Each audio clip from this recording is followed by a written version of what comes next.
In 1850, the United States had acquired a significant amount of land.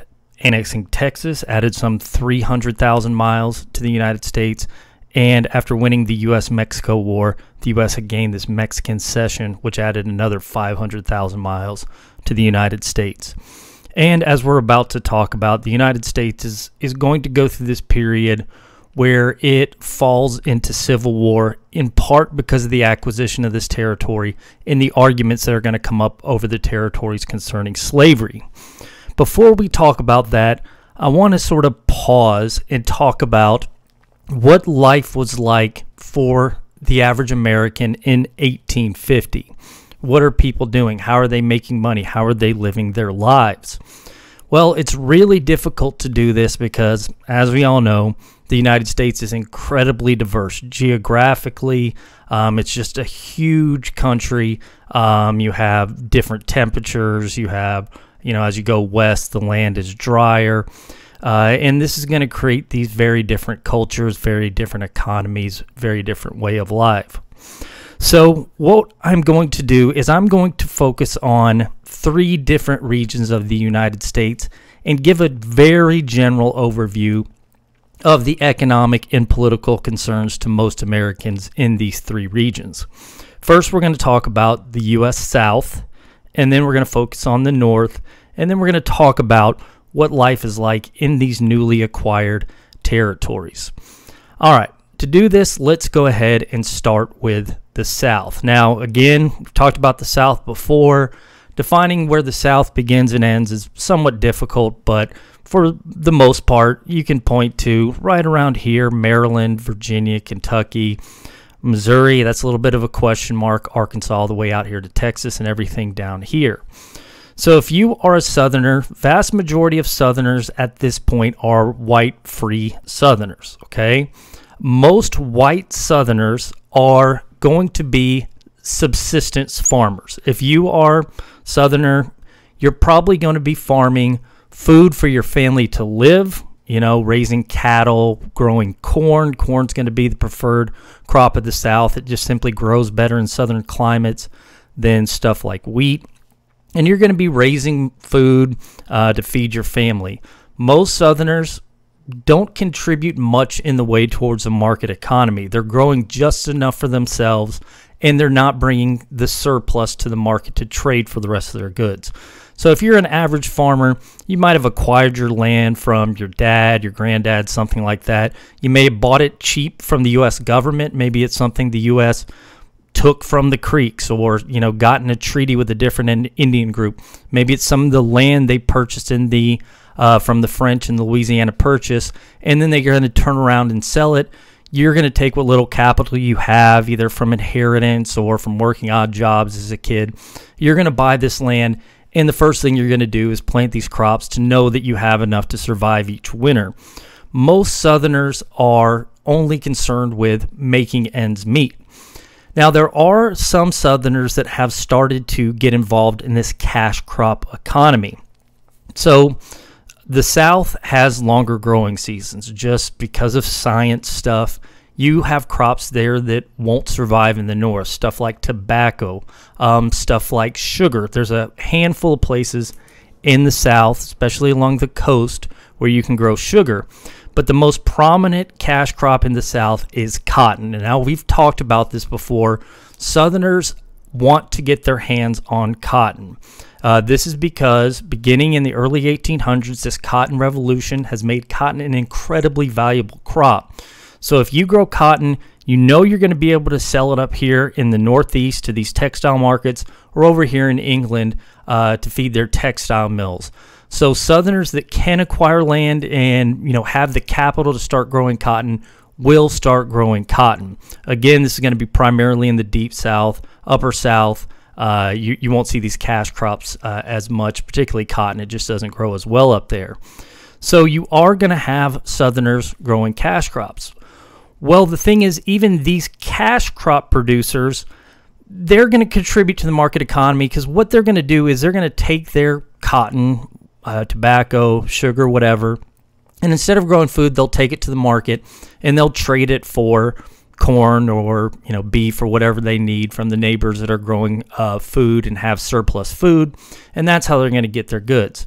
But the thing is, these farmers that these Southerners that are producing these cash crops, the majority are doing so by themselves.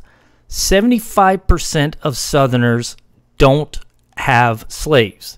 Now, the reason they don't have slaves, these 75% white Southerners, is because they can't afford them. Most Southerners are poor. If you're a subsistence farmer, you can't afford a slave because you're barely making ends meet. If you're a cotton producer, you're maybe working on your fields, you're maybe having your kids work on your fields, your wife work on your fields, but you can't afford a slave because slaves are expensive. And as we talked about, the slave trade has been shut down from Africa from 1808. You're buying slaves from the Upper South, and as we talked about, and we're going to talk about more in a second here, natural reproduction. Maybe your neighbor has a slave child that sells to you, but this is going to be incredibly expensive. So if you are a Southerner who's trying to grow cash crops, you're almost certainly not going to make very much money in doing this, because you're going to be competing with this 25% of white Southerners who do have slaves. About 25% of white Southerners in the South have slaves. Now, when you think of Southern slaveholders, a lot of times this image of these large plantations surrounded by cotton fields comes to mind. If you'd ask somebody like my grandmother or something like that, what comes to mind when you think of the pre-Civil War South, you would think of something like in this image, these columns, this 2-story, 3-story house, and you have people in these nice dresses, maybe Gone with the Wind. If anybody's ever seen that movie, that's an image of what most people think slave-holding Southerners lived like. This fancy homes, sipping mint julep tea and that kind of thing. But here's the thing, here's the reality even about Southern slaveholders. The vast majority of Southern slaveholders didn't live like this. Most Southern slaveholders are going to hold less than 5 slaves.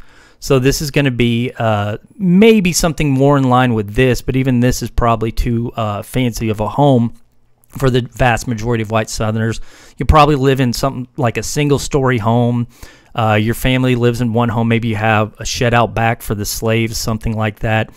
And you're going to be barely making ends meet, because even the white Southerners with a handful of slaves, they're not going to be able to outcompete those Southern slaveholders that own a number of slaves. So maybe 5% of Southern slaveholders are going to own 20 or more slaves. The vast majority of Southern slaveholders are only going to own 5 or less. They're barely going to make ends meet because they're going to be forced to compete with the Southern slaveholders that own 20 or more slaves. Historians classify these large slaveholders as planters. Everybody else doesn't compete with these planters, because what we'll see is the Southern slaveholders who are able to acquire a significant amount of slaves, in general, they're going to be able to far outproduce those with either a couple slaves or those with no slaves. Because what we'll see happen on these large slaveholding plantations is essentially they'll create almost a corporation based on slavery. So if you have 20 or more slaves, you can put most of the slaves to work in the cotton fields or, in other areas of the South, sugar, tobacco, whatever. And then you can have certain slaves working on carpentry, something like that, maybe building homes. You have some cooking, and you get this system where you can specialize labor, almost like a factory or something today, where you can make things more efficient. And what we'll see is those with this high percentage of slaves, they're going to make so much money that they're far going to outcompete those with no slaves or those with only a few slaves. I believe it is 3%, top 3% of the South will produce 90% of the South's cotton. So what that says is the other 97% of white Southerners, you're not going to have a chance to get up here to this top 3%. This top 3%, they're outproducing you significantly. So top 3%, and that's the slaveholders with 20 or more slaves, they're far going to be outproducing the other ones. It's going to be very little chance for Joe Schmo farmer to make more and put himself in this class of these elite planters. All right. So these elite planters, they're going to be the ones like John C. Calhoun that are going to be able to have the expendable capital to do things like serve in political office, buy newspapers, things like that. If you're the other, percentage of Southern slaveholders with only a few slaves or no slaves, you simply can't leave your farm because you don't have, you need to be there to work. So you're not going to be able to go there, represent yourself, and represent, the lower class farmers. And what this is going to mean is the vast majority of politics in the South are going to be controlled by these planters, this planter class, those who own these essentially corporations with slaves. And we've talked a little bit about what this means for Southern politics, but we'll talk about that more in just a second. So there are a few people in the South that live this fancy life like you see in Gone with the Wind. Even then, Gone with the Wind is extremely, exaggerated as far as what these elite planters live like. But in no way is the average Southerner living like that. So those movies, just disregard that. Maybe the top 1% of Southerners live anything like that. You're going to have about a third of Southerners. Now, this number is going to differ for where you're at in the South. In some areas of the South, places like Alabama, Mississippi, South Carolina, you're going to have a majority slaves in these areas. In some areas of the South, Virginia, Kentucky, that number is going to be lower, 25%, 20%, something like that. Places like Arkansas, Texas, 20, 25%. But slaves are going to make up something like a third of the South in total, okay? So about 2/3 will be white. The majority of whites are non-slaveholders. Then you're going to have about a third slaves. Now, we're going to talk about what it means to be a slave in the South. Now, we've talked about this a lot before, but slaves, obviously, ancestors had been initially bought from Africa. By 1850, the vast majority of slaves in the United States had been born in the United States, whether they're born on the plantation they're forced to work on, or whether they've been sold from the upper South or sold from the East to plantations in places like Alabama and Mississippi. And you're going to be forced to work. This is, again, for the majority of slaves, this is all you've ever known. You're going to be forced to work under threat of violence for your owner. And you're not going to be paid for your work, obviously. You're going to work because if you don't, the master will whip you, something like that. And as we're going to talk about, a lot of times it's not actually the master that's going to be monitoring slaves, especially with the elite planters. They'll hire what's called overseers to monitor slaves. So if you are a slave in one of these plantations, you're definitely not going to be living in a house like this. You're probably going to be living in slave quarters, okay? So this is a painting contemporary to the time. You'd have the master's house over here. Again, this is probably one of these very elite planters. Most white Southerners didn't live anything like this. And these would be slave quarters. These are actually fairly nice for slave quarters. That's what's depicted here. A lot of times you'd be forced to live in just these wooden shacks with poor roofs. You're going to get water leakage, that type of thing. You're going to be thrown in with a bunch of different families. And then about early in the morning, 4 a.m., it's going to differ, but slaves will refer to this as can't see, or you can't see because the sun hasn't risen. You're going to be woken up, and you're going to be forced to go out to work in the field. You might get a small breakfast. Generally, slaves are going to only eat corn and then a little bit of pig. This is the primary diet of all Southerners. But whereas white Southerners will have some variety with vegetables, beef, things like that, generally slaves are going to be fed the poorer cuts of meat things like the parts of the beef that aren't tender, that type of thing, which kind of interestingly is some of the reason we have barbecue today. These tough cuts of meat, you have to cook them for a long period of time. A lot of that owes its origins to this period of slavery. If you're just getting the tough cuts of meat, you got to find ways to make these cuts edible. All right, so you wake up, and you're going to, from can see to can't see, you're going to be forced to work in the fields. The vast majority of slaves are going to be forced to work in these fields. You're going to be put to work under an overseer. If you're on a larger plantation, if you're just there with a couple slaves, under your owner or the owner's son, something like that. And now, when you're put to work, this is going to be working on things that humans generally, our bodies just aren't accustomed to doing. The human body's meant for hunting, moving, things like that.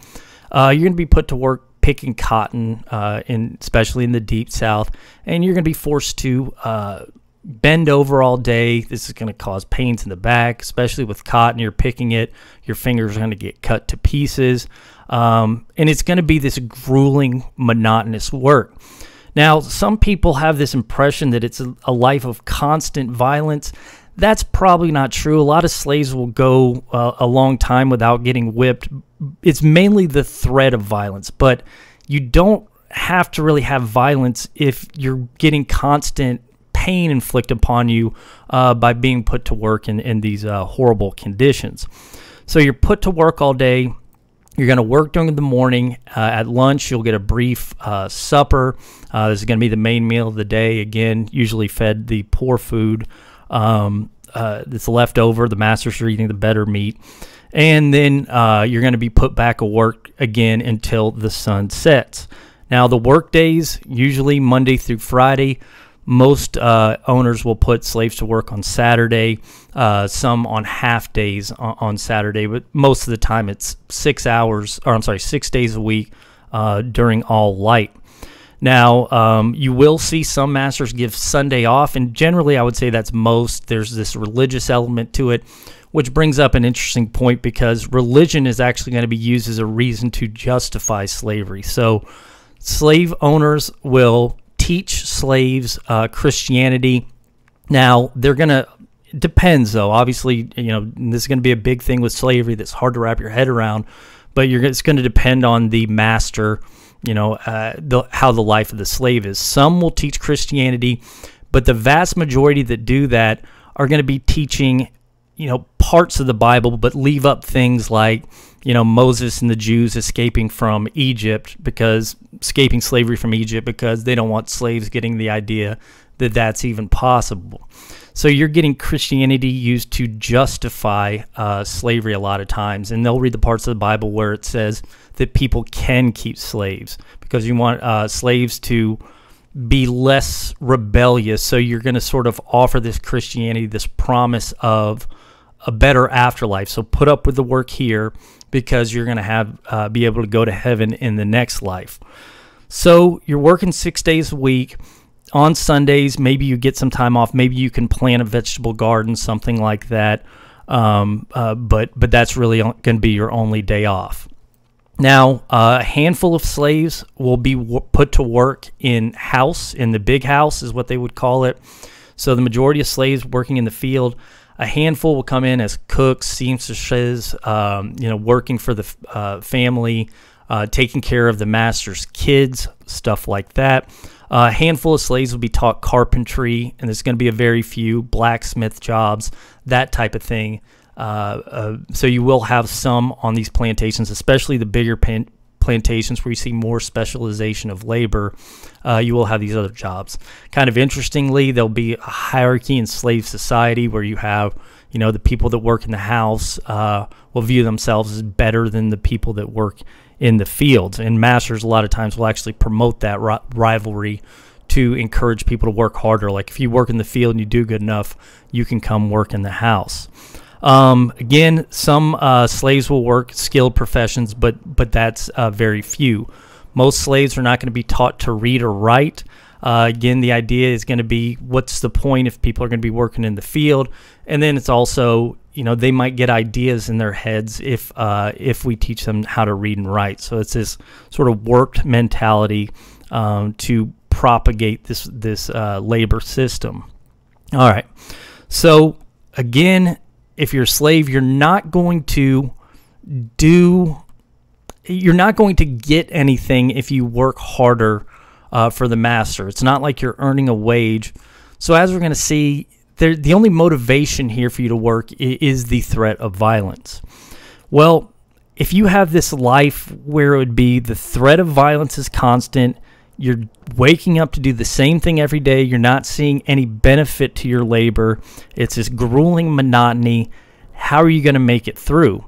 Well, just like white Southerners, these enslaved Africans will have the same sort of coping mechanisms. Family, you're going to see marriage in slave communities, and masters will actually encourage marriage because they recognize that if slaves get married, then they're less likely to run away. Not only are they less likely to run away, but they're more likely to have children. And if you have children, you can sell these children off to somebody else or use them for field work. So masters a lot of times will encourage marriage. That's what's depicted in this painting right here. It's this jumping the broom ceremony. Now, marriage has to be more fluid in slave communities because who knows when the master is going to sell somebody away. So it's this weird system where you are more accepting of somebody as family, even if they're not blood related to you. If they come into the plantation, you might bring them into your family. And if dad goes off, you're going to have to live with the idea that you might not see him for a long time, if ever again. All right. So slaves, again, as we said, will also turn to religion. Not only Christianity. Again, masters will teach some slaves Christianity, not necessarily bad parts, but the parts promise of this better tomorrow. Masters that don't teach slaves Christianity, some slaves will bring religion from Africa. So you still are going to have a handful of slaves in the United States in 1850 that came from Africa before 1808, or some illegal slave ships came into the United States after 1808. And you have some people of Caribbean origin. And a lot of these slaves will bring religions from Africa. So you're brought from Africa, and then you have this slave culture that may or may not have adopted Christianity. And what you're going to see is this amalgamation of these different African religions with Christianity, with religions developed in the Caribbean. People may be coming from, sold from the Dominican Republic or something like that, sold from Spanish America. And they come here, and you're going to see the creation of this hybrid religion called voodoo. Again, this is going to vary from one place to the next. One plantation might have its own form of voodoo. The next plantation might have its own form of voodoo. One might have more elements of Christianity than the other. One might be entirely an African religion that's been transported to the New World. Another way slaves are going to deal with this horrors of slavery is going to be music, dancing, storytelling, this type of stuff to relieve stress. If you're out in the fields, you're working day in, day out, you might sing to make the work go a little bit easier, tell stories about like Brer Rabbit, that type of thing that has origins in these slave myths. Or storytelling.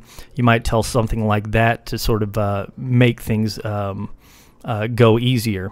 Slaves are also going to sort of cope with the realities of slavery in ways that you might think that would happen more often than they do, but things like running away. Now, it makes sense if the first thing you think is, if I'm put in this horrible situation, I'm going to run away.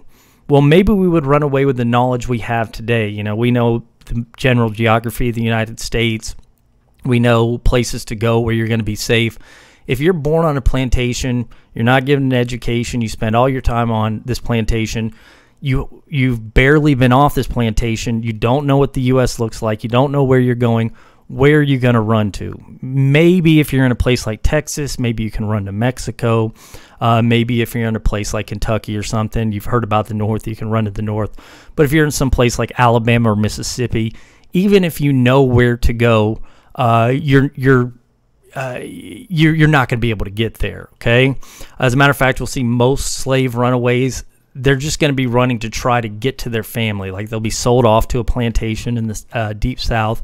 They don't, uncomfortable with the situation, try to run back home to Virginia or something like that to see their mom and their dad and things like that. So running away a lot of times, it'll actually just be a temporary response to horrible conditions on a plantation. So you're being mistreated. You don't want to get beat anymore.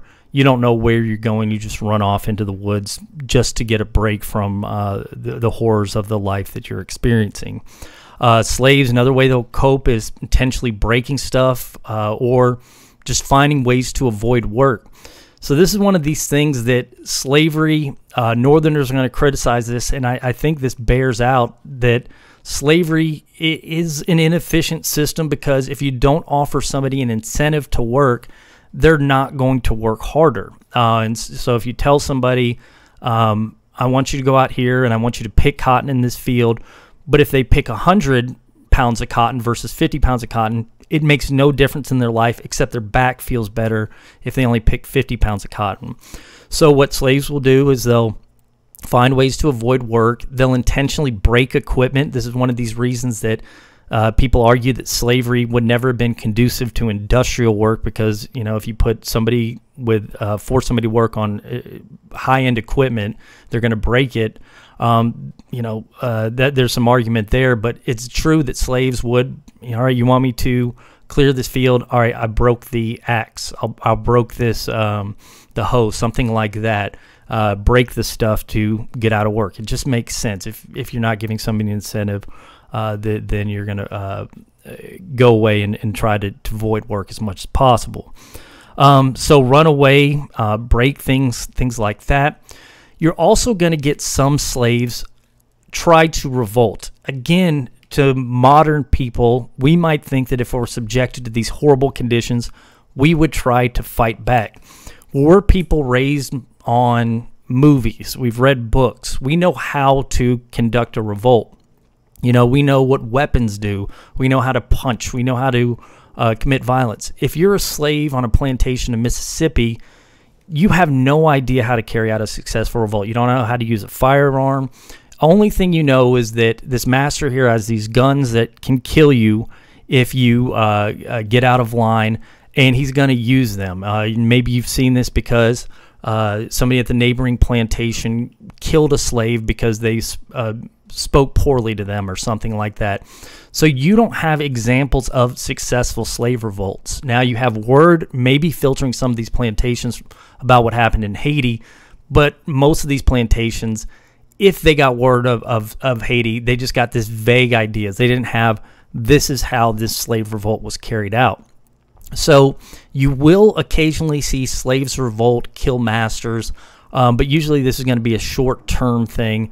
Most slaves just simply don't have the knowledge, and it's hard to even comprehend the idea of revolting, especially against in areas where there's majority white population, places like Virginia, North Carolina, that type of stuff. And as you're also going to have examples of the horrible things that will happen to those that do disobey. White Southerners will horribly mistreat slaves, bodies that they kill for potential revolt, and they're going to use them as an example to other slaves. This is what's going to happen to you if you try to revolt. So horrible stuff to sort of serve as an example. You stay in your place. It's a really disgusting system, but it's going to the white Southerners have almost perfected it to the point where it's hard to find a way internally to escape from this system. If you are somebody that is rebellious, refusing to do your work, and the masters pick up on this, you could experience what this gentleman, this famous picture, experienced. You could face whippings, and this is an example of when the violence is actually carried out. These are whip marks on this guy's back from years and years of abuse at the hands of his master. There will be a handful of blacks in the South that are free. Now, this is in Virginia primarily and a little bit in Louisiana. Under France, there'd been more manumission laws. We talked about that, leading to the Haitian Rebellion. So you will see some masters free their slaves, whether for good work or whether because they were the product of master-slave relations. You will free the child. So you are going to have a handful of free blacks. And in the Upper South in Virginia, there's some debate about this, but maybe it's the influence of the North coming down.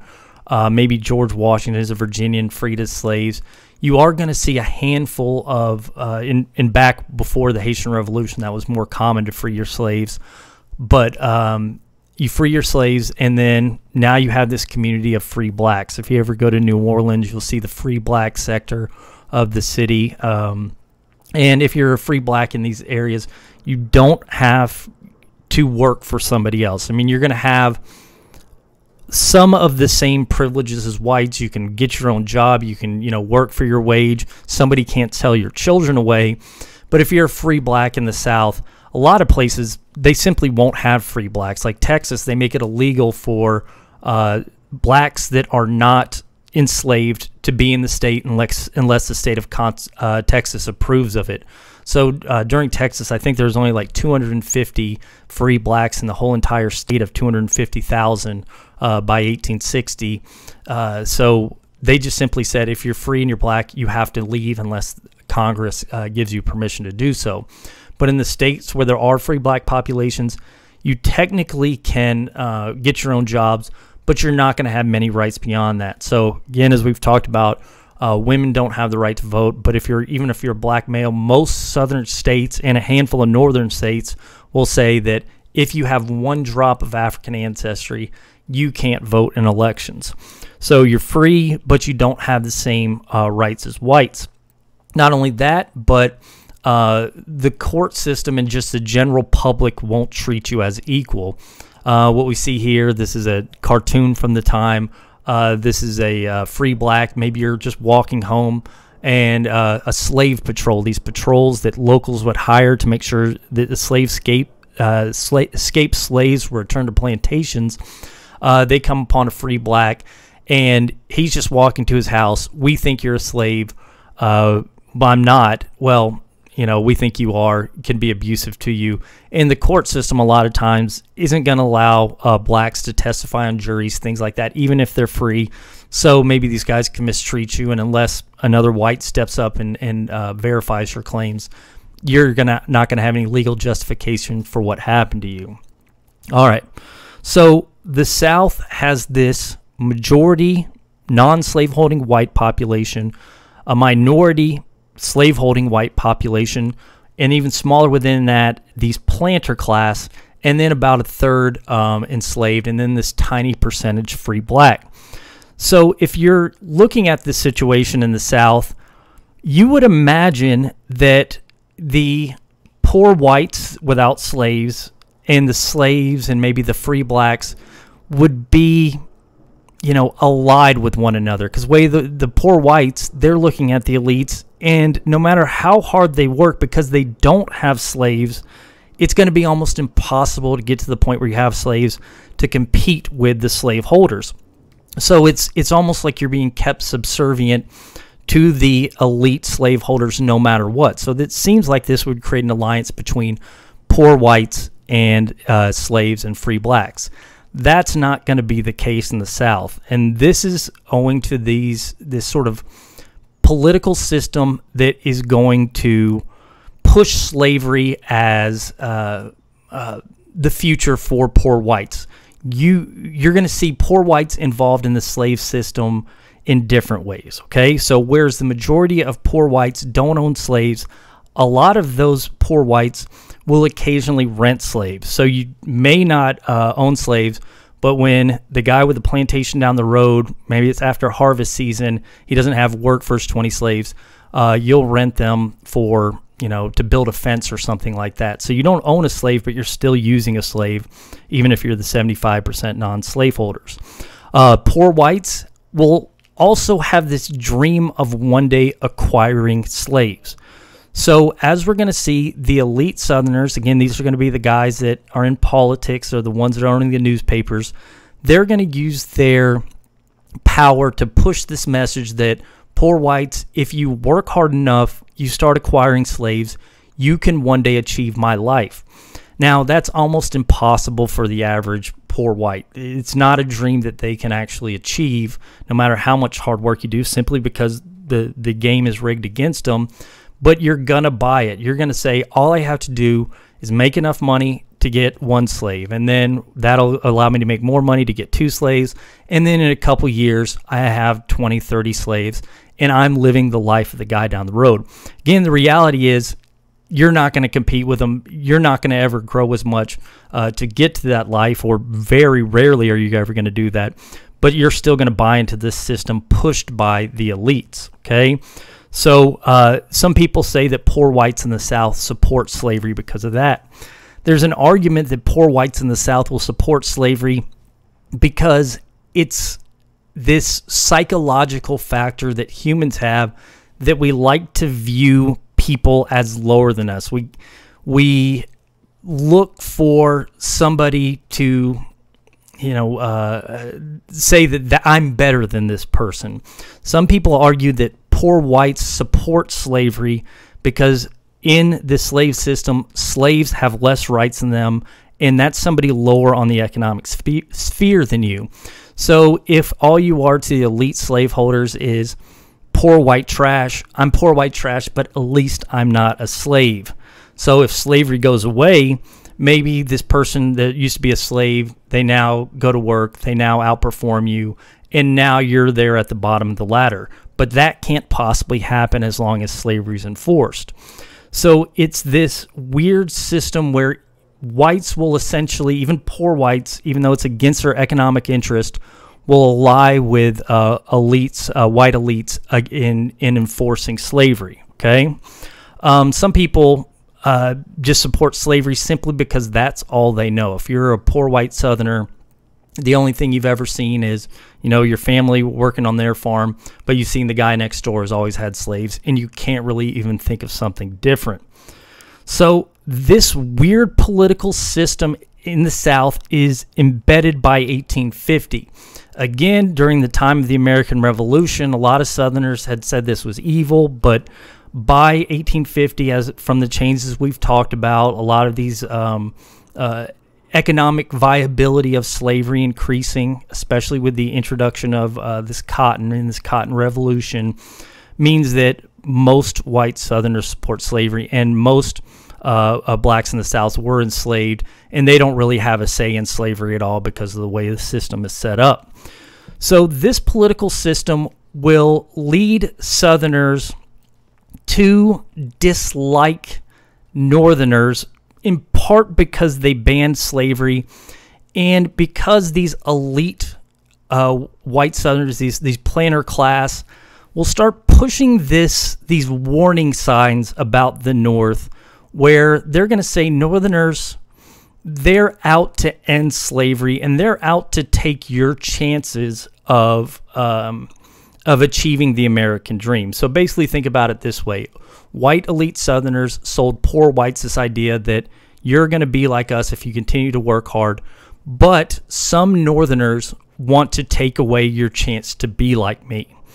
And particularly, some of these elite white Southerners will start pointing to this growing group in the North called abolitionists, okay?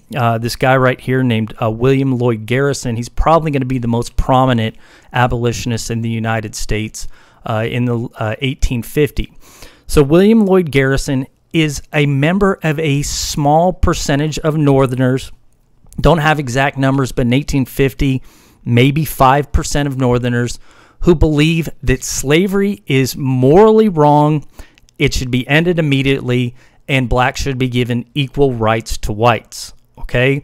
Maybe 5% in 1850. I think that might be even a little too high in 1850.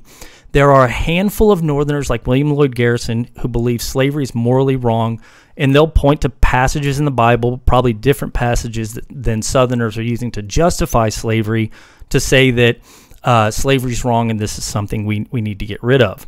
So William Lloyd Garrison, he is somebody who was had religious training, Christian minister, basically believed that the Bible dictated that slavery was wrong, and he thought it was his responsibility to get rid of slavery. Now, William Lloyd Garrison is essentially a pacifist. He doesn't believe that slavery should be gotten rid of through violence. He thinks the best way to do it is through politics. So as a measure to get rid of slavery, William Lloyd Garrison is going to start publishing a newspaper in 1831 called The Liberator. And what he's going to push is, slavery's wrong, guys. We said it when the United States was created. We backed off of our dream. We need to push this dream again. From 1831 to 1865, Garrison's going to continue to push this message. We need to end slavery. Northerners, you need to contact your politicians, tell them to get rid of it, and we need to give blacks equal rights. So he's going to be one of these prominent abolitionists in the North that is going to be calling for an end to slavery. Another prominent Northern abolitionist is going to be this guy. His name is Frederick Douglass. Frederick Douglass was an escaped slave. He was from Maryland. He's going to be one of the very handful of slaves who was taught to read and write. Basically, he goes to live with a woman and her husband at a very young age. The woman was raising a young boy. She taught both Frederick Douglass and her son how to read and write at the same time. Frederick Douglass learns to read and write, and eventually he's going to be sold off to work as a field slave. Well, he has all this knowledge in his head about right and wrong. He will be essentially smarter than all the people he ends up working for. And he's going to come to realize this isn't right. Why am I working for this guy? Why am I in this position? Simply because of my ancestry. And eventually, Frederick Douglass is going to escape, make his way north. When he gets north, he's going to start proving how smart he is. He'll start writing speeches. He's eventually going to write a book about his experiences.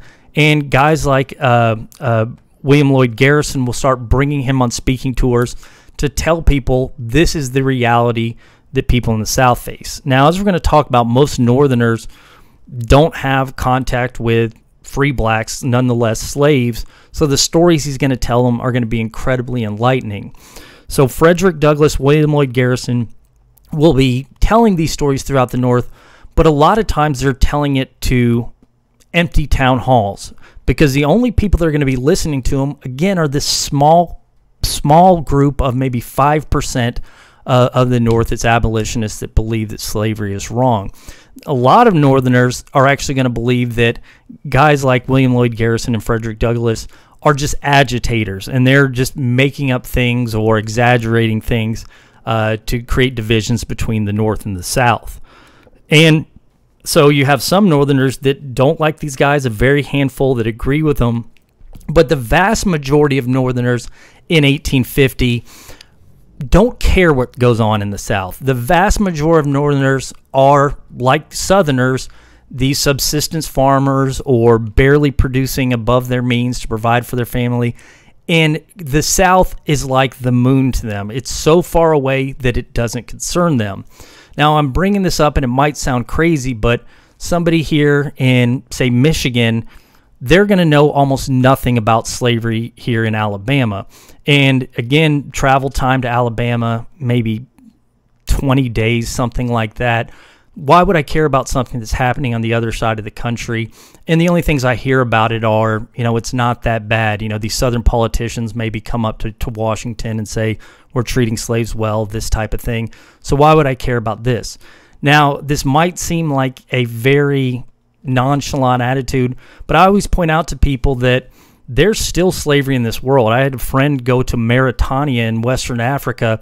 He saw people being kept as slaves there in 2014, but I don't hear people in the United States complaining about it. That's less than a 12-hour flight to Mauritania. That's way closer than it is from Michigan to Alabama in 1850, but most Americans don't care about it because they don't see it.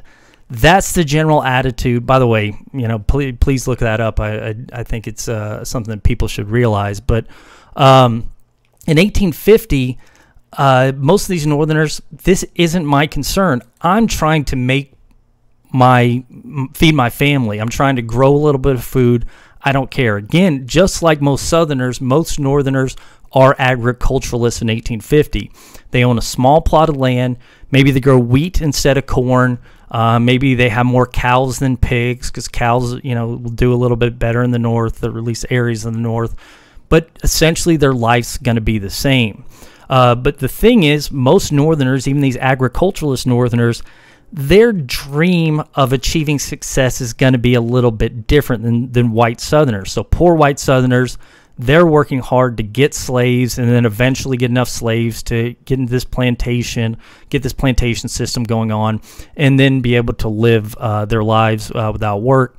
Most Northerners, because slavery had ended in the North in the late 1700s, early 1800s, that's not a concept they're familiar with. They just want to work, eventually get to the point where their farm's successful, have children, have them help out on the farm, maybe hire some farm hands. When your farm gets more successful, you buy more land, then you hire more wage laborers paying for them, and then your farm gets even more successful. And the next thing you know, you're producing surplus enough for the market to where you're making money, and then maybe you can go off, do politics, or do something else. So most farmers in the North, similar life to poor whites in the South, but their dream, their American dream, is going to be slightly different. It involves free labor, not slave labor. Now, as we're going to be talking about, if white Southerners or white Northerners had to compete with slave labor, they might have a different attitude towards slavery, but they don't. They're not dealing with it. That's down there in the South, so most of these Northerners aren't concerned with it. So most Northerners are farmers in 1850, but you've seen more and more Northerners by 1850 become wage laborers for these factory owners, okay? A handful of Northerners, and it's probably a similar percentage of Northerners, it's actually probably less than Southerners who are planters. A small percentage of Northerners are factory owners. They've started a factory, started to take advantage of this industrialism in the United States, and they've started hiring people to produce textiles, maybe make shirts, maybe make boots, maybe make something for sale at the market, local markets, or maybe export to Europe, export to area, or send it to other areas in the United States. A handful of people in the United States live in these cities, own these factories, and a lot of those guys are going to be the ones that are getting into office in the North. So whereas you can say, you have these Southern plantation owners, they're the ones in politics in the South. In the North, a lot of the politicians, although not as high a percentage as Southern plantation owners, will be these successful merchant class, successful manufacturers in the North. But most of these guys are going to be hiring these wage laborers to work in their factory. And for these wage laborers in the North, life is not going to be good, okay? So if you're somebody that lives in a city like New York or Boston, something like that, and you're a wage laborer, what's probably going to happen is you're going to have to wake up early in the morning, go to work at a textile mill, wherever, spend your day working these textile machines, make a small wage, enough to pay for your apartment, pay for your family's food, and then you're going to probably have to get up the next morning, go into work, basically from dark until sun goes down. And you're going to have to do this a lot of times, 5-6 days a week. Again, most of these places are going to shut down on Sunday because of the Christian influence. But you're going to have to work all hours a day. There's no minimum wage laws at this point. The government, even local governments, don't really see that as the government's responsibility. If you don't like the job, you can quit. But a lot of these wage laborers are not going to have the ability to quit because they have to make enough money to feed their family. All right, so some Southerners will actually accuse these Northerner wage laborers of being wage slaves. Now, that's not true at all. These wage laborers, they still can vote. as long as there's not property restrictions, which there really isn't by 1850. But you still have rights. You still can testify in court. You still, you know, your owner can't physically harm you without facing criminal charges. You can't, again, get your children sold away. You have rights up here, which slaves down south do not have. Now, it is grueling work, but it's not going to be the same work as slaves in the South will face, but it's not good. So if you are one of these wage slaves, maybe you're going to live in a small, poor apartment like this, and you know, you might have families starve as depicted here. This is actually a political cartoon from the time comparing wage workers in England with slaves in the South. Southerners are going to portray slavery as, okay, it's not that bad. It's this benign institution. But look what happens if the Northerners get their way and we have more and more factories. We're going to see these wage slaves everywhere. Again, it's not good. Wage work in general is not going to be good, but it's not the same as slavery. All right, so a lot of Northerners don't really think about slavery because they're just thinking about what's going on at home. You know, feeding their family. You're also going to have a lot of Northerners not care because they're dealing with other political issues that are more important to Northerners, okay? In fact, one of the most important issues for Northerners, or the most important issue for Northerners in 1850, is actually going to deal with immigration, all right? More Northerners are going to be concerned with immigration because it's going to directly affect their lives than they are going to be concerned about these slaves in the South. So what's happening with immigration that in the 1850 that has made it this major issue?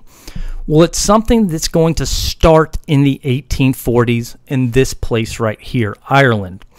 So Ireland had been in the previous century, in the 1700s, a little bit before that, 1600s, very few people lived in Ireland. The land simply didn't support a lot of people. Certain crops wouldn't grow there very well. And if you don't have the calories to support people, then your population can only grow so much. Well, in the late 1600s, early 1700s, somebody is going to introduce the potato to Ireland. Now, the potato is this crop that came from Peru. It's from the Americas. It had made its way to Europe in the 1500s, but nobody had eaten it. They thought it was ugly. They thought it gave you gas. They said, what's the point of this thing?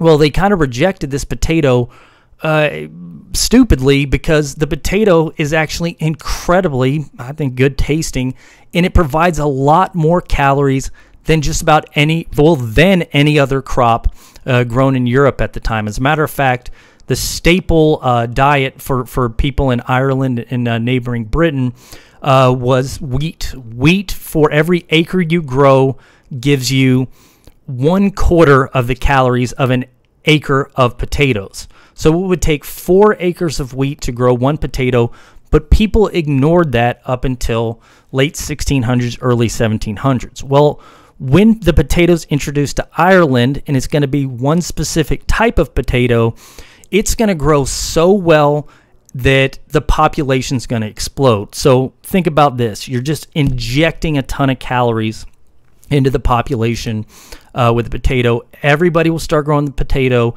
and you know, now a mother can have, whereas before she could only support 2 or 3 kids, now she can have 6, 7, 8 kids, 9 kids, something like that, and they're all going to survive to adulthood because they have the calories to support them. And you mix in a little bit of cows and maybe some sheep, particularly cow milk, that the potato and milk are going to provide almost all your dietary needs. As a matter of fact, by 1800 or so, 4 out of 10 people in Ireland got only calories from potatoes and milk. And a significant number more, the potatoes and milk are going to be their primary source of calories. All right, things are great. The population of Ireland explodes in the 1700s. It's going to quadruple in a short amount of time, and everything's going to be fine because of this potato. Well, something's going to happen in Ireland in 1840 that is going to reverse this population trend. All right, so the population trend is based on the growth of potato. Well, what happens if the potatoes suddenly go away? Well, in the early 1840s, some farmers start to notice that there is this disease on their potato crop. And they dig in, and the potato's essentially a wilted mass. It's not a potato. And they start saying, darn, well, you know, the potato famine, as it's going to come to be known, this potato disease, which is going to lead to this famine, is going to spread throughout their field, and then it's going to spread into the neighbor's field. And a lot of times what happens with disease is that some potatoes or some whatever type of plant gets a disease, some of them will die, but others will not because of genetic diversity. So just like some of us humans are susceptible to like COVID, more susceptible than others, that's the same way with plants. Well, the problem for Ireland is going to be the vast majority of people in Ireland are growing essentially the same type of potato. There's almost no genetic diversity between one potato grown here and a potato grown on the other side of the country. So if the disease gets in your crop, your field, which it will get in most farmers' field, all of the potatoes are gone, and there's not even any left over to plant the next season that are going to be disease resistant. So you take this extra calories, again, 4 times the calories of wheat, it dies off, you try to replace it with wheat. Well, hey, that's only going to provide enough food for 1 out of 4 people. What's going to happen to these other 3 or 4 people now that they're not getting food? Well, the answer is a lot are going to starve. A lot of people in Ireland will start starving to death, living in these horrible conditions. A significant number more are going to say, if I stay here, I'm going to starve to death, so I'm going to go somewhere else. About 1 million people in Ireland in 1840, particularly late 1840s, will pick up and they're going to head to the United States. I don't know what's over there. I hear the country's doing okay, but I'm going to get over there. So we'll see these people pick up, and they're going to start arriving in places like Boston. And if you guys remember, Boston had been settled by these Puritans. Now, again, while the Puritanism's long gone, you have this anti-Catholicism, and you're going to arrive in this area that people don't like Catholics, and so you arrive in this area, but you have this merchant class there, this manufacturing class that wants to hire cheap laborers. So you move in, maybe you move into an apartment with 10 other families, and you go to work in some of these factories, and you're making barely any money, but again, it's better than dying back in Ireland. Well, so the Irish, this is a horrible situation for them to be in, and the biggest places are going to show up are going to be in these manufacturing hubs of Boston, New York. We'll see some Pennsylvania, things like that. We don't see very many go to the South because there's not jobs in the South. And again, even if you're starving, you're probably not going to work cheaper than a slave can work because a slave, you don't pay them. So these Irish will start showing up in these cities in the North, and they're going to be living in these horrible conditions. But again, multiple families to an apartment, but it's going to be better than dying in Ireland. All right, so again, it's this weird situation for the Irish. You have this push of this potato famine and the pull of these manufacturing jobs. Well, a lot of Americans will, particularly those in the cities where the Irish are moving, are going to dislike what's happening. So the Irish come over, they're bringing different religion, Catholic religion, they're bringing different culture with them, and a lot of people are going to say, they're taking our jobs is part of what they're going to be saying, because these guys will work cheaper than people born in the United States, maybe somebody that started working for the factory in 1805, something like that. So I've now been fired from my job from this Irish person. They're speaking funny. They're worshiping God differently than I'm worshiping. I don't like that. And you're going to see some of these Americans start object to the idea that if you're bringing Catholics, can Catholics coexist with democracy? So if you're Catholic, you're supposed to listen to the edicts of the Pope. If the Pope says to vote for somebody, do you have to vote for them? And can you have a democratic society if everybody's listening to one person? So there'll be this objection to it by these people that are going to call themselves nativists. And some of these nativists, and they'll also call themselves Native Americans, which is kind of confusing, but these are white Protestants primarily in northern cities, will start calling on the government to ban immigration. Up to this point, there have been no limitations on immigration, and as a matter of fact, the United States encouraged people to move to the United States. But some of these will say we need to stop people from coming over. There needs to be a limit on immigration. Well, Democratic Party, the Whig Party at the time, a lot of people in those parties aren't, this isn't something they're really concerned about. So what you're going to see these nativists or Native Americans do is decide we're going to form our own party to prevent these Irish from coming over. And it's not just Irish, by the way. Germany is going to start going through a period of civil war. A lot of these Catholic Germans will start coming over as well, start going into these cities. And again, Catholic, there's that objection. And a lot of times when you get immigrants into a city, especially poor immigrants, which most of these immigrants will be because of the horrible conditions back home, you will see insufficient, city faculties, sewage, not enough things like that, police, and you will see an increase in crime, stuff like that. That complaint is legitimate. But you're going to see these immigrants come over, and these nativists will say, we need to stop them. We need to pass legislation, but the political parties aren't listening to us. And as we're going to see, actually, the Democratic Party will start to actually appeal to immigrants because they see it as a way to counter this anti-slave sentiment. We'll talk about that later, by getting immigrants on your side. So if neither party's going to listen to you, we're going to form our own party.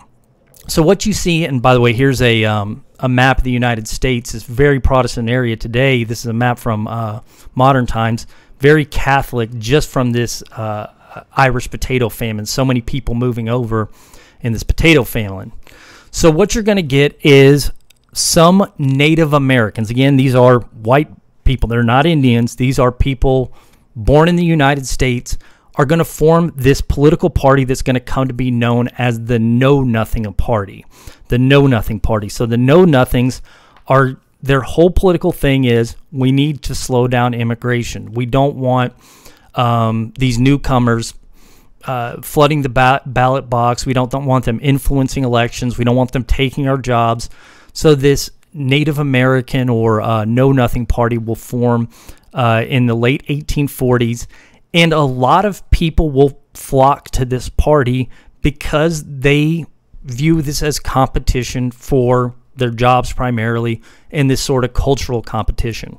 So Northerners, they're not caring about slaves because slaves, they're not competing with their jobs, at least not at this point, but they are competing with immigrants coming in. And so most Northerners are concerned with immigration reform than slavery. Northerners are also going to be concerned about other big issues of the time. You're going to see in 1840s and especially in the 1850s this growing women's rights movement in the North. Well, as we've talked about, generally women in the United States, particularly in the North, were taught, were educated. Usually they're educated in the arts more than in the sciences and business and things like that men are. But they're still going to receive an education. And some of these women are going to start looking at the founding documents, reading women like Abigail Adams, and they're going to start to say, why can't we participate in government? Now, there's nothing in the Constitution saying that women can't participate in government. As we mentioned, it basically says that states can set up their own governments, but states and local governments had all said, we're not allowing women to vote for national offices or state offices for that matter. Well, some women will start to say, we need to change this. We want an amendment saying you can't take away the right to vote based on sex. We want to participate in local government. We want new roles in society. Well, women will start meeting in these clubs, sometimes supported by their husbands. Sometimes the husbands are going to object to them.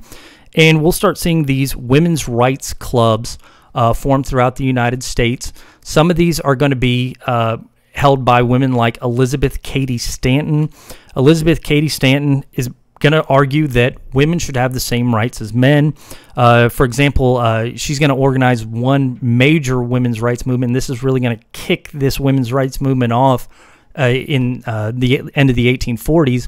In 1848, she calls this Seneca Falls Convention to discuss the path to getting women's rights in the United States.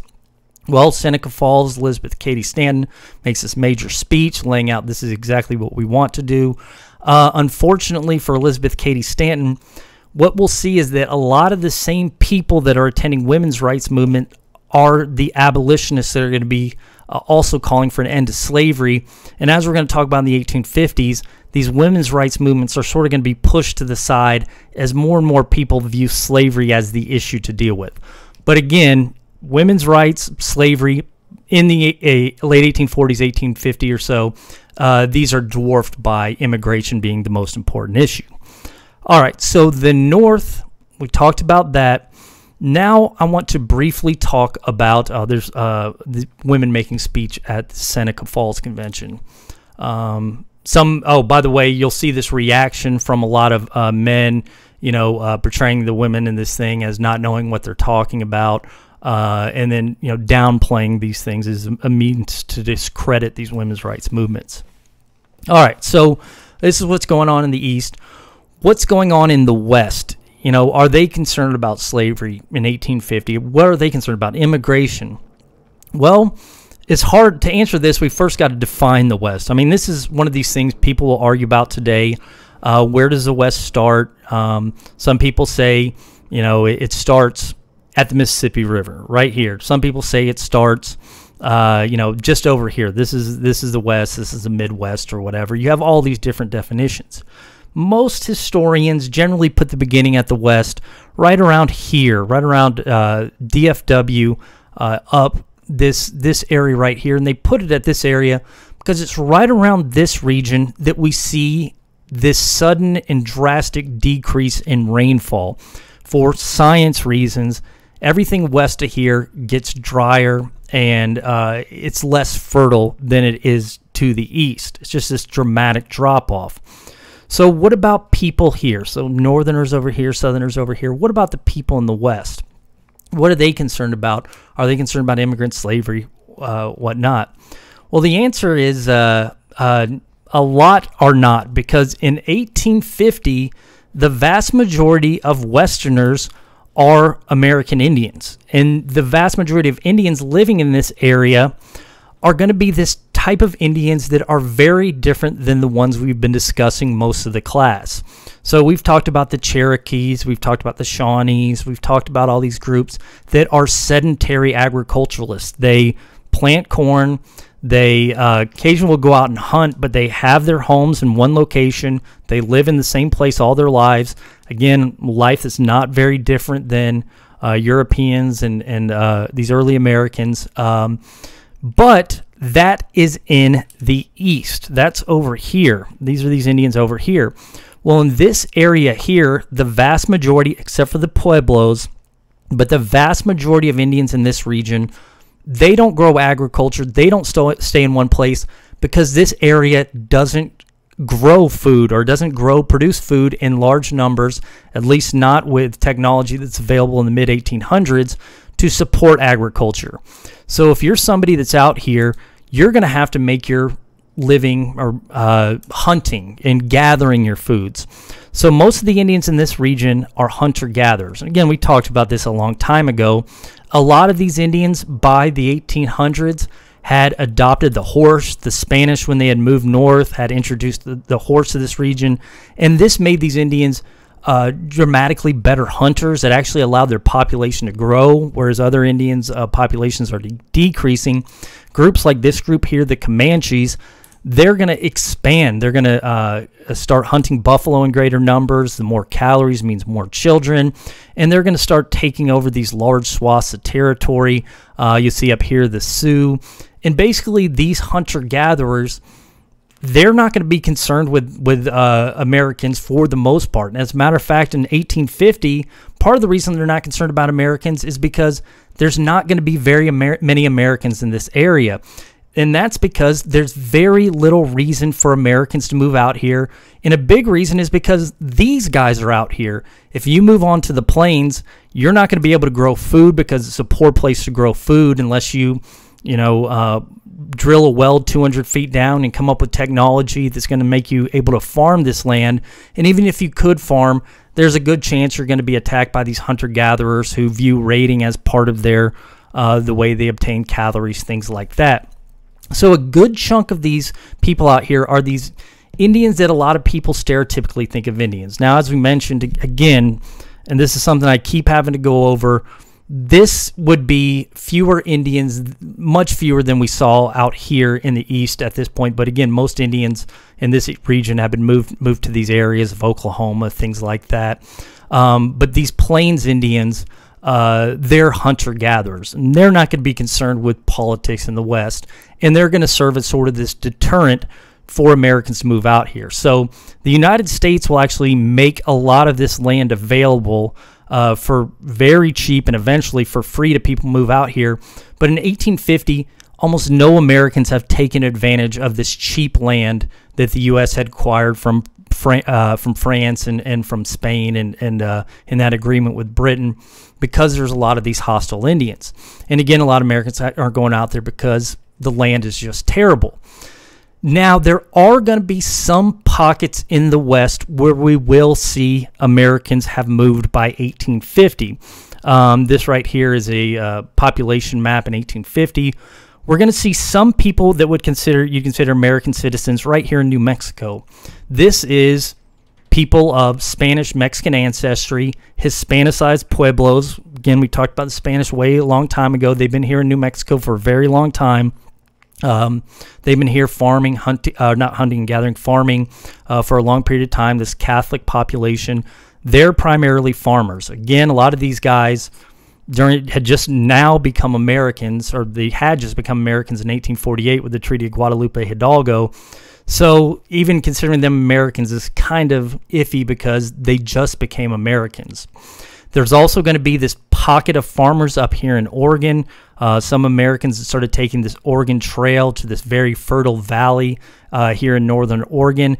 So we do have some farmers in the West, but just really in these two pockets. Otherwise, it's pretty much anywhere east of this 98th meridian, nobody's heading west. There are going to be other groups besides farmers that have moved west. One group of Americans that have moved west by 1850 is going to be this pocket of people right here around San Francisco. So what happens is 1848, right when the United States acquires California from Mexico in the U.S.-Mexico War, somebody is going to discover huge gold deposits in this region. Huge gold deposits in this part of California. Well, land is going to be sold for incredibly cheap. The U.S. government's going to own a lot of it because, they'd acquired it from Mexico. They're going to start selling off these land to these miners. People over here in the eastern part of the United States will start sailing around on these clipper ships, is what they called them. That's why you got the Los Angeles Clippers. That's why their name is it.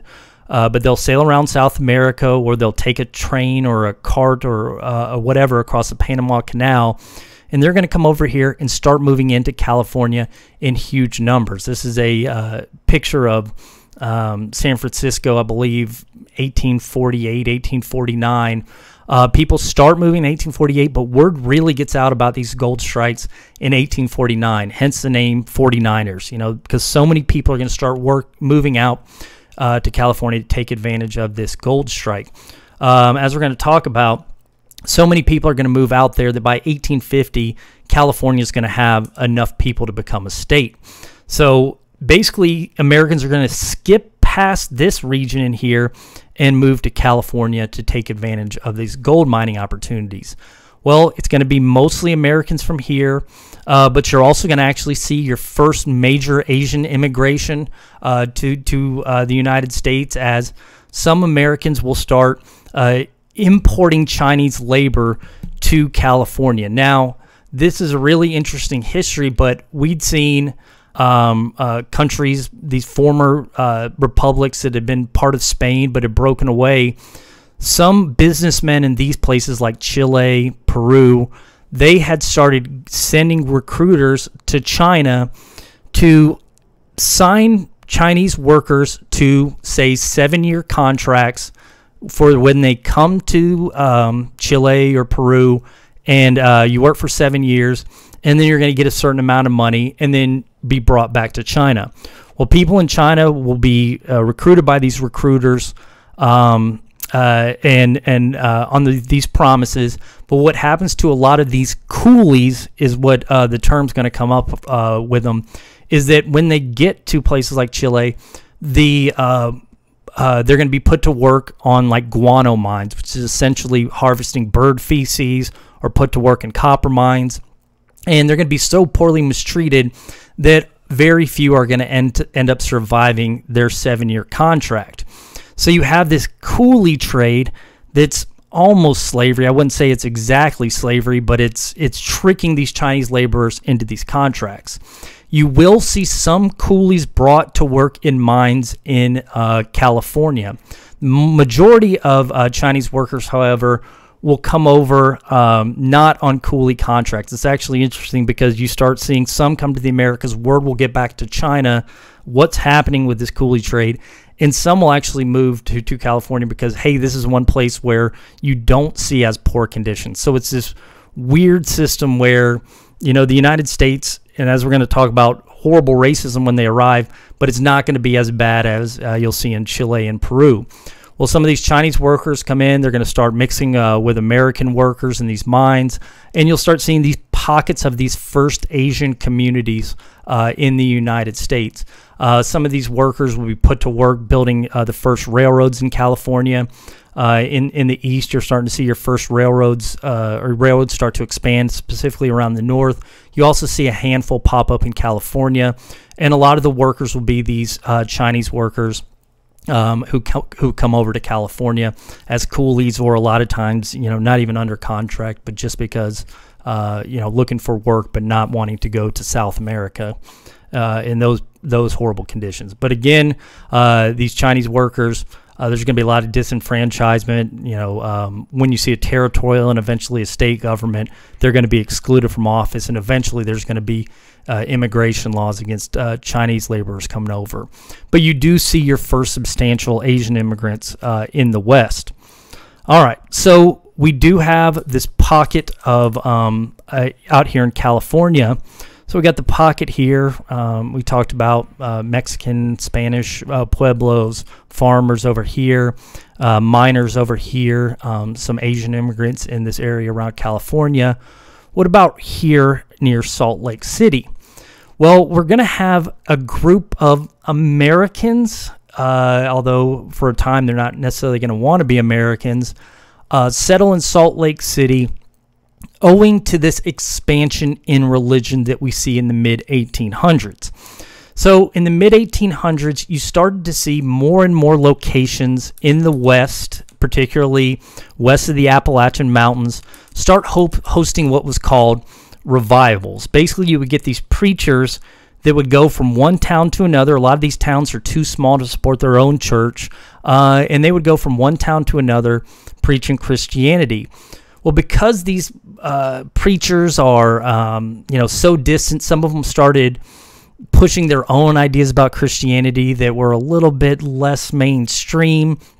And so this second Great Awakening, as people will call it, we'll see more and more people adopt Christianity. A lot of Christianity had, or at least the ardent Christianity, had died out during the Enlightenment. But some of these new Christians will start interpreting the Bible a little bit differently than maybe you see in Europe or even on the East Coast of the United States. In this second Great Awakening and these revivals will actually lead some people to interpret the Bible differently than, even more differently than say a preacher that has a couple different ideas about a single passage. Some people are going to start proposing alternative religions out here in these Western areas. For example, we're going to see, you know, in the 1830s, 1840s, some people start becoming what you would call millennialist, start believing that revelations in the Bible is bound to happen soon, and the world's going to end, and we need to prepare for the return of Christ. Particularly, there's going to be this band of religious, this sect of Christianity called Millerism under this preacher named Miller that will preach that Jesus is going to return in 1844, and he's going to basically say that we need to prepare for the coming of Christ by storing a certain amount of food. And a lot of people will get his followers. Even today, we have these doomsday cults. We have, doomsday preppers, that type of thing. We'll start following this preacher, and he's going to gain a pretty big following. Well, the problem there is he predicts the end of the world. I think he predicts it first happening 1844. Doesn't happen. He's like, oh, guys, I got it wrong. Guys, I got it wrong, but I swear it's going to be there in a year. Oh, crap, it didn't happen in a year. Well, people are going to start leaving this Millerism.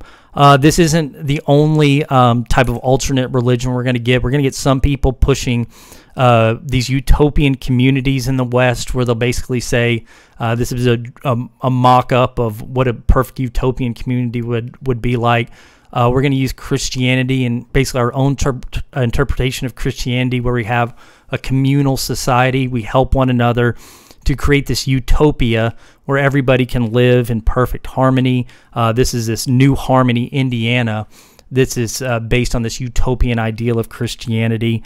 You're also going to see some people proposing ideas like the Shakers. The Shakers are this sect in Western New York that I believe it's Western New York. The Oneidas are in Western New York. I believe the Shakers are as well. But they're going to push this idea where true Christianity means that you are going to practice abstinence through no contact between men and women. So instead of having sex, basically men and women will be kept apart, and you find your way to God through dancing, and you dance by shaking, hence the name Shakers, and that's your path to God. So we see that. We see these Oneidas with the very opposite beliefs that are going to say that the path to God is through multiple sexual partners. This stuff starts popping up all throughout the Western United States, 1830s, particularly 1840s and 1850s. Well, one of these new types of Christianity or new interpretations of Christianity is going to come out of the ideas of this guy. So Joseph Smith is...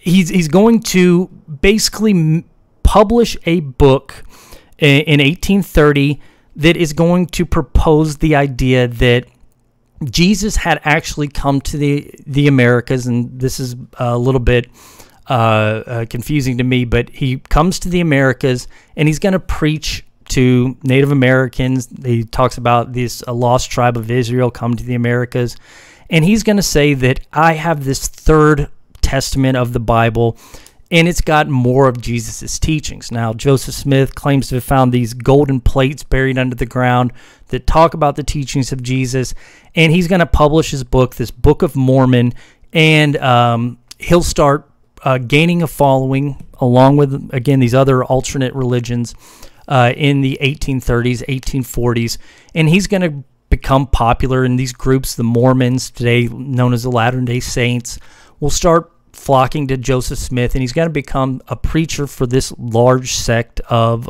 this alternate religion.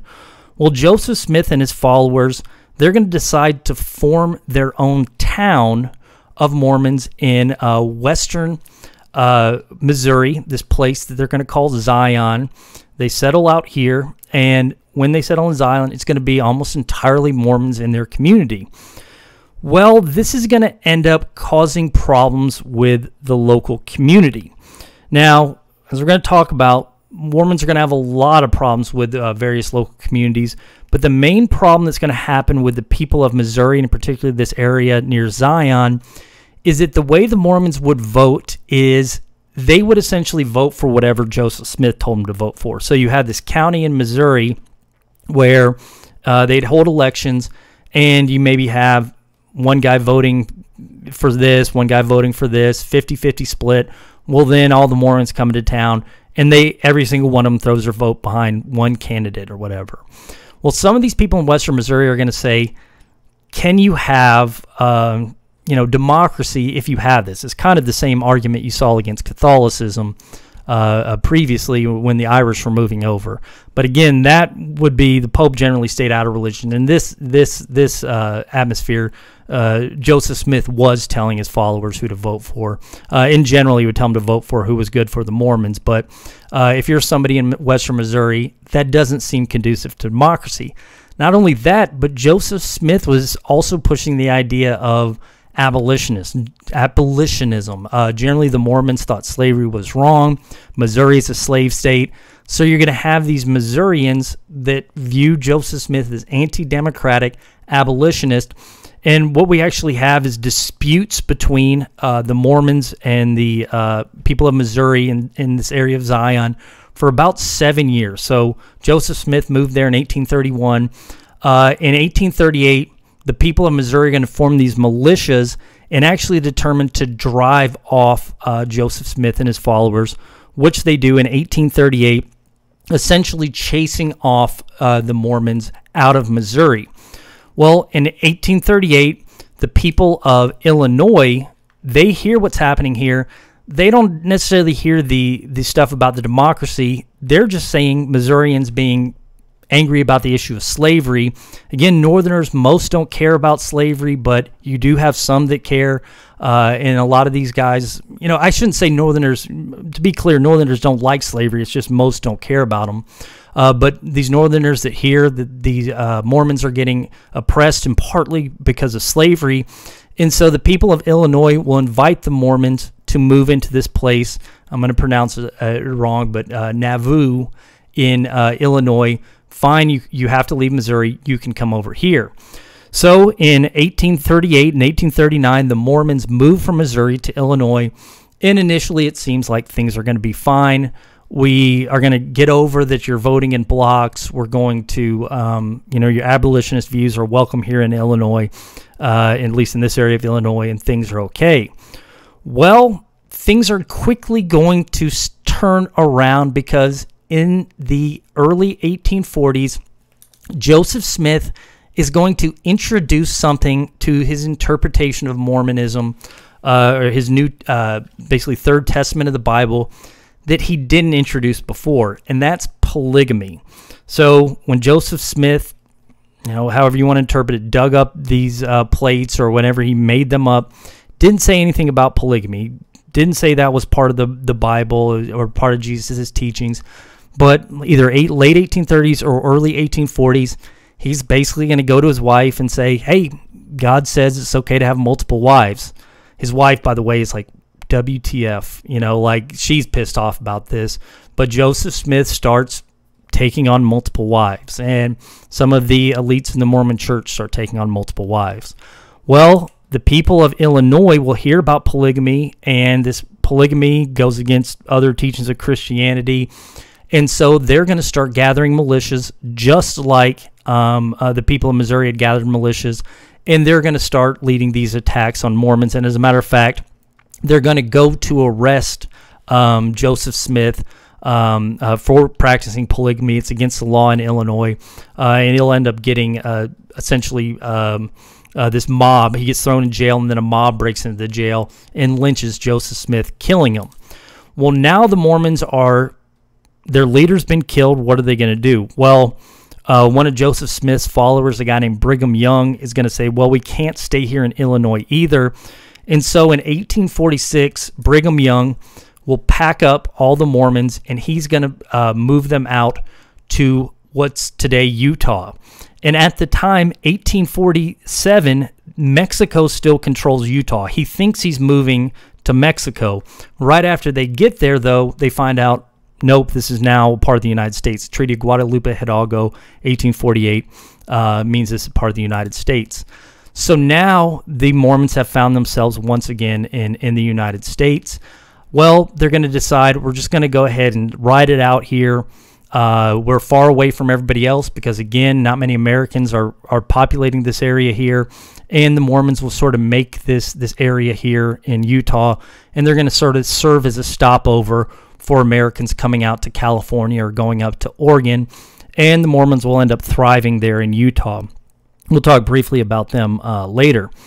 All right, so now we have these pockets of civilization here in the West. Oh, by the way, this is a map of the United States. We saw these Catholics here in Louisiana go all the way back to French control of it.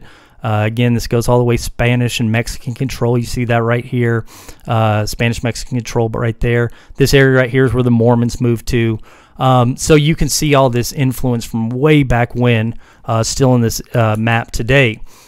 All right, so this is the United States in 1850. Very different atmospheres. The West is largely unpopulated outside of California, Salt Lake, handful of people in Oregon, Spanish-Mexican Pueblo in New Mexico, in Plains Indians. To the east, things are very different in the North. No slavery. The American dream is, earn your own farm, hire some laborers, then buy more land, more laborers. Down here in the South, the dream is acquire slaves, acquire more slaves, more land, and eventually become a large plantation holder.